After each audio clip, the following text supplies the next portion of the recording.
সবাই দেখছি রোদের তাপে ডিম ভাজা মাছ ভাজা করছে, তো আমিও ভাবলাম চলো দেখা যাক কি হয়, আদৌ হয় কিনা।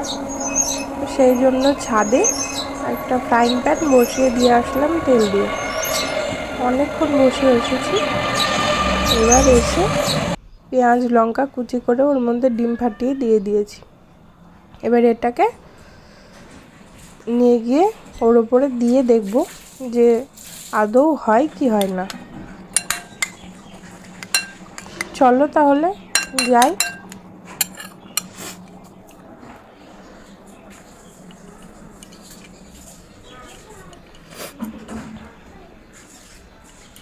অনেকক্ষণ আগে আমি প্যানটা বসিয়ে রেখে এসেছি এবং এত গরম হয়েছে যে হাতলটায় হাত দেওয়া যাচ্ছে না।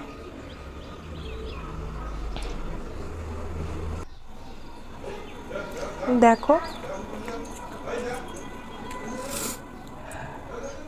এবার দিয়ে দেব।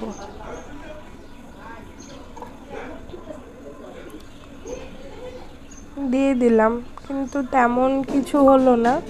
এবার কিছুটাক্ষণ রেখে দেখি।